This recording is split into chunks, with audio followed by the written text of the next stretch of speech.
7 June শনিবার operation সিঁদুরের 1 মাস পূর্তি উদযাপন করল ভারত। এই অভিযান পাকিস্তানের মাটিতে ভারতের সর্ববৃহৎ ও কৌশলগত হামলা হিসেবে ইতোমধ্যে চিহ্নিত হয়েছে, যা শুধু উপমহাদেশ নয়, পুরো বিশ্বে সামরিক এবং রাজনৈতিকভাবে ব্যাপক আলোড়ন তুলে। কাশ্মীরের পেহেলগামের জঙ্গি হামলার জন্য পাকিস্তানকে দায়ী করে ভারত অপারেশন সিঁদুর চালায়। বলা হচ্ছে, বিগত সময়ে পাকিস্তানের মাটিতে ভারতের সবচেয়ে বড় হামলা ছিল এই অপারেশন সিঁদুর। এই হামলার ঠিক 1 মাস পর 7 জুন সন্ধ্যায় দিল্লিতে আয়োজিত বিশেষ অনুষ্ঠানে উপস্থিত ছিলেন জাতীয় নিরাপত্তা পরিকল্পনাকারী কর্মকর্তা ও সেনাপ্রধান।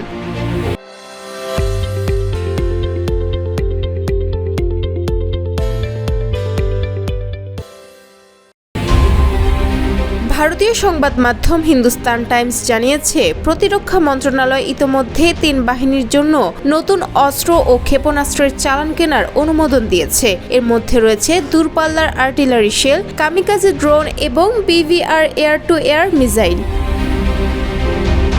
অপারেশন সিঁদুর চলাকালে ভারতীয় বিমান বাহিনী পাকিস্তানের 4টি যুদ্ধ বিমান এবং চীনের তৈরি 2টি বড় সামরিক বিমান গুলি করে ভূপাতিত করে। এছাড়া সারগোধা, জ্যাকোবাবাদ, নূরখান সহ মোট 11টি বিমান ঘাঁটিতে নিখুঁত ক্ষেপণাস্ত্র হামলা চালায় ভারত।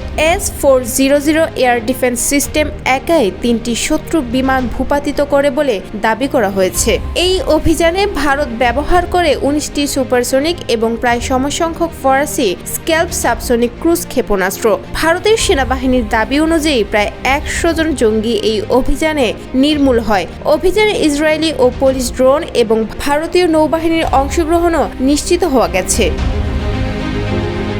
এর পাল্টা জবাবে পাকিস্তান অপারেশন বুনিয়ান মারসুস চালু করলেও মাত্র 8 ঘন্টার মধ্যেই পরাস্ত হয়। Chief of defence staff general Anil Chauhan বলেন, ওদের উদ্দেশ্য ছিল 48 ঘন্টায় ভারতকে মাথা নত করানো, কিন্তু আমরা 8 ঘন্টাতেই জবাব দিয়েছি।